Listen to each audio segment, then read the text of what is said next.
Carta aos Romanos, capítulo 4. O exemplo de Abraão.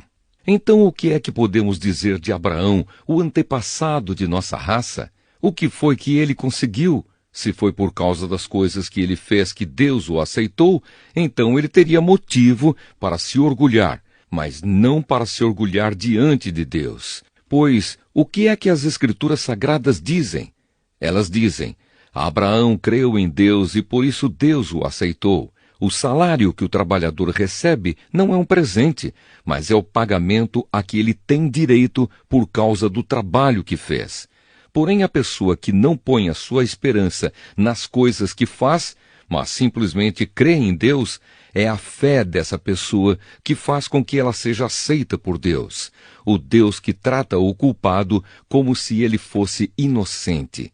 E isso foi o que Davi queria dizer quando falou da felicidade daqueles que Deus aceita, sem levar em conta o que eles fazem. Davi disse: Feliz aquele cujas maldades Deus perdoa e cujos pecados ele apaga. Feliz aquele que o Senhor não acusa de cometer pecado.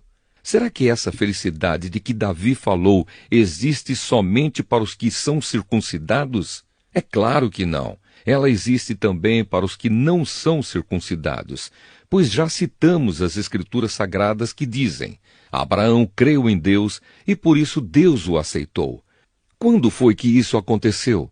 Foi antes ou depois de Abraão ser circuncidado? Foi antes e não depois. Ele foi circuncidado mais tarde, e a sua circuncisão foi um sinal para provar que Deus aceitou Abraão porque ele tinha fé. E isso aconteceu quando ele ainda não havia sido circuncidado. Assim, Abraão é o pai espiritual de todos os que creem em Deus e são aceitos por ele, mesmo que não sejam circuncidados. Ele é também o pai dos que são circuncidados, não apenas porque são circuncidados, mas porque vivem a mesma vida de fé que Abraão, o nosso pai, viveu antes de ter sido circuncidado. Promessa e fé.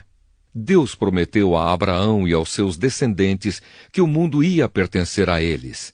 Essa promessa foi feita não porque Abraão tinha obedecido à lei, mas porque ele havia crido em Deus e havia sido aceito por ele. Pois se aqueles que obedecem à lei vão receber o que Deus prometeu, então a fé é inútil e a promessa de Deus não tem valor, pois a lei traz o castigo de Deus.